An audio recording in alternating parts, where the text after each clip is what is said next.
मृग रूप से मुक्ति। जय लक्ष्मी। मृग रूप से मुक्ति। सिंहासन बत्तीसी की 30वीं पुतली जय लक्ष्मी ने जो कथा कही वो इस प्रकार है। राजा विक्रमादित्य जितने बड़े राजा थे उतने ही बड़े तपस्वी भी थे। उन्होंने अपने तप से जान लिया कि वे अब अधिक से अधिक 6 महीने जी सकते हैं। अपनी मृत्यु को आसन्न समझकर उन्होंने वन में एक कुटिया बनवा ली तथा राजकाज से बचा हुआ समय साधना में बिताने लगे। एक दिन राजमहल से कुटिया की तरफ आ रहे थे कि उनकी नज़र एक मृग पर पड़ी। मृग अद्भुत था और ऐसा मृग विक्रम ने कभी नहीं देखा था। उन्हें धनुष हाथ में लेकर दूसरा हाथ तरकस में डाला ही था कि मृग उनके समीप आकर मनुष्य की बोली में उनसे अपने प्राणों की भीख मांगने लगा। विक्रम को उस मृग को मनुष्यों की तरह बोलते देख बड़ा आश्चर्य हुआ और उनका हाथ स्वतः थम गया। विक्रम ने उस मृग से पूछा कि वो मनुष्यों की तरह कैसे बोल लेता है, तो वो बोला कि ये सब उनके दर्शन के प्रभाव से हुआ है। विक्रम की जिज्ञासा और बढ़ गई। उन्होंने उस मृग को पूछा कि ऐसा क्यों हुआ, तो उसने बताना शुरू किया, मैं जन्मजात मृग नहीं हूँ। मेरा जन्म मानव कुल में एक राजा के यहाँ हुआ। अन्य राजकुमारों की भांति मुझे भी शिकार खेलने का बहुत शौक था। शिकार के लिए मैं अपने घोड़े पर बहुत दूर तक घने जंगलों में घुस जाता था। एक दिन मुझे कुछ दूरी पर मृग होने का आभास हुआ और मैंने आवाज़ को लक्ष्य करके एक बाण चलाया। दरअसल वो आवाज़ एक साधनारत योगी की थी जो बहुत धीमे स्वर में मंत्रोच्चार कर रहा था।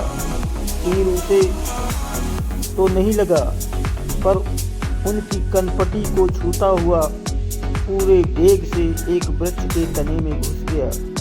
मैं अपने शिकार को खोजते खोजते वहां तक पहुंचा तो पता चला मुझसे कैसा अनिष्ट होने से बच गया। योगी की साधना में विघ्न पड़ा, इसलिए वो काफ़ी क्रुद्ध हो गया था। उसने जब मुझे अपने सामने खड़ा पाया तो समझ गया कि वो बाण मैंने ही चलाया था। उसने लाल आंखों से घूरते हुए मुझे श्राप दे दिया। उसने कहा, ओ मृग का शिकार पसंद करने वाले मूर्ख युवक, आज से खुद मृग बन जा।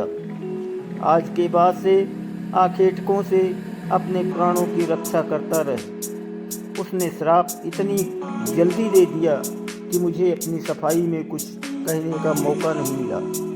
श्राप की कल्पना से ही मैं भय से सिहर उठा।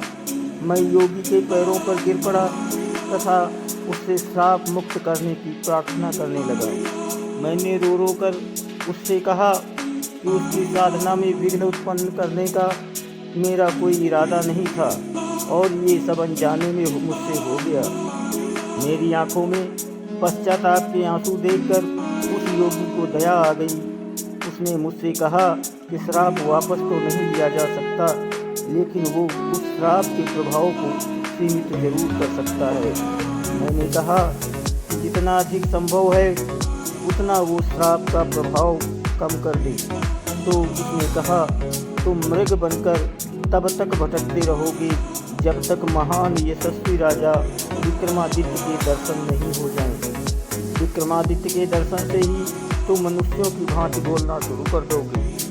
विक्रम को अब जिज्ञासा हुई कि वो मनुष्यों की भांति बोल रहा है मगर मनुष्य में परिवर्तित नहीं हुआ है।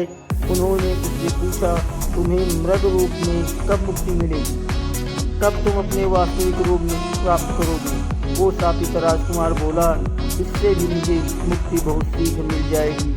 उस योगी के कथनानुसार मैं अगर आपको साथ लेकर उसके पास जाऊं तो मेरा वास्तविक रूप मुझे तुरंत ही वापस मिल जाएगा। विक्रम खुश थे कि उनके हाथ से शापग्रस्त राजकुमार की हत्या नहीं हुई, अन्यथा उन्हें निरपराध मनुष्य की हत्या का पाप लग जाता और वे ग्लानि तथा पश्चाताप की आग में जल रहे होते। उन्होंने मृगरूपी राजकुमार से पूछा, क्या तुम्हें उस योगी के निवास के बारे में कुछ पता है? क्या तुम मुझे उसके पास लेकर चल सकते हो? उस राजकुमार ने कहा, हाँ, मैं आपको उसकी कुटिया तक अभी लिए चल सकता हूँ। संयोग से वो योगी अभी भी इसी जंगल में थोड़ी दूर पर साधना कर रहा है। वो मृग आगे आगे चला और विक्रम उसका अनुसरण करते करते चलते रहे। थोड़ी दूर चलने के पश्चात उन्हें एक वृक्ष पर उल्टा होकर साधना करता एक योगी दिखा। उनकी समझ में आ गया कि राजकुमार इसी योगी की बात कर रहा था। वे जब समीप आए तो वो योगी उन्हें देखते ही वृक्ष से उतरकर सीधा खड़ा हो गया। उसने विक्रम का अभिवादन किया तथा दर्शन देने के लिए उन्हें नतमस्तक होकर धन्यवाद दिया। विक्रम समझ गए कि वो योगी उनकी ही प्रतीक्षा कर रहा था, लेकिन उन्हें जिज्ञासा हुई कि वो उनकी प्रतीक्षा क्यों कर रहा था। पूछने पर उसने उन्हें बताया कि सपने में एक दिन इंद्रदेव ने उन्हें दर्शन देकर कहा था कि महाराजा विक्रमादित्य ने अपने कर्मों से देवताओं सा स्थान प्राप्त कर लिया है तथा उनके दर्शन प्राप्त करने वाले को इंद्रदेव या अन्य देवताओं के दर्शन का फल प्राप्त होता है। मैं इतनी कठिन साधना सिर्फ आपके दर्शन का लाभ पाने के लिए कर रहा था। उस योगी ने कहा।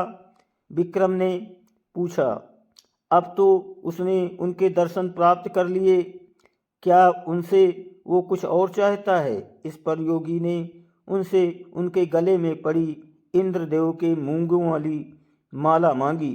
राजा ने खुशी खुशी वो माला उसे दे दी।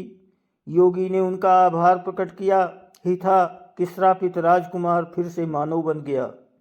उसने पहले विक्रम के सिर पर विक्रम के फिर उस योगी के पांव छुए। राजकुमार को लेकर विक्रम अपने महल आए। दूसरे दिन अपने रथ पर उसे बिठा उसके राज्य चल दिए, मगर उसके राज्य में प्रवेश करते ही सैनिकों की टुकड़ी ने उनके रथ को चारों ओर से घेर लिया तथा राज्य में प्रवेश करने का उनका प्रयोजन पूछने लगे। राजकुमार ने अपना परिचय दिया और रास्ता छोड़ने को कहा। उसने जानना चाहा कि उसका रथ रोकने की सैनिकों ने हिम्मत कैसे की। सैनिकों ने उसे बताया कि उसके माता पिता को बंदी बनाकर कारागार में डाल दिया गया है और अब इस राज्य पर किसी और का अधिकार हो चुका है। चूँकि राज्य पर अधिकार करते वक्त राजकुमार का कुछ पता नहीं चला, इसलिए चारों तरफ गुप्तचर उनकी तलाश में फैला दिए गए थे। अब उसके खुद हाजिर होने से नए शासक का मार्ग और प्रशस्त हो गया है। राजा विक्रमादित्य ने उन्हें अपना परिचय नहीं दिया और खुद को राजकुमार के दूत के रूप में पेश करते हुए कहा कि उनका एक संदेश नए शासक तक भेजा जाए। उन्होंने उस टुकड़ी के नायक को कहा कि नए शासक के सामने दो विकल्प हैं, या तो वो असली राजा और रानी को उनका राज्य सौंप कर चला जाए या युद्ध की तैयारी करे। उस सेना नायक को बड़ा अजीब लगा। उसने विक्रम का उपहास करते हुए पूछा कि युद्ध कौन करेगा? क्या वही दोनों युद्ध करेंगे? उसको उपहास करते देख उनका क्रोध सातवें आसमान पर पहुंच गया। उन्होंने तलवार निकाली और उसका सर धड़ से अलग कर दिया। सेना में भगदड़ मच गई। किसी ने दौड़कर नए शासक को खबर दी। वो तुरंत सेना लेकर उनकी ओर दौड़ा। विक्रम इस हमले के लिए तैयार बैठे थे। उन्होंने दोनों बेतालों का स्मरण किया तथा बेतालों ने उनका आदेश पाकर रथ को हवा में उठा लिया। उन्होंने वो तिलक लगाया जिससे अदृश्य हो सकते थे और रथ से कूद गए। अदृश्य रहकर उन्होंने दुश्मनों को गाजर मूली के तरह काटना शुरू कर दिया। जब सैकड़ों सैनिक मारे गए और दुश्मन नजर नहीं आया तो सैनिकों में भगदड़ मच गई और राजा को वहीं छोड़ अधिकांश सैनिक रण क्षेत्र से भाग खड़े हुए। उन्हें लगा कि कोई पैशाचिक शक्ति उनका मुकाबला कर रही है। नए शासक का चेहरा देखने लायक था। वो आश्चर्यचकित और भयभीत था ही हताश भी दिख रहा था। उसे हतप्रभ देख विक्रम ने अपनी तलवार उसकी गर्दन पर रख दी तथा अपने वास्तविक रूप में आ गए। उन्होंने उस शासक से अपना परिचय देते हुए कहा कि या तो वो इसी क्षण ये राज्य छोड़कर भाग जाए या प्राण बचाए रखें। वो शासक विक्रमादित्य की था तथा उनका शौर्य आँखों से देख चुका था, अतः वो उसी क्षण उस राज्य से भाग गया।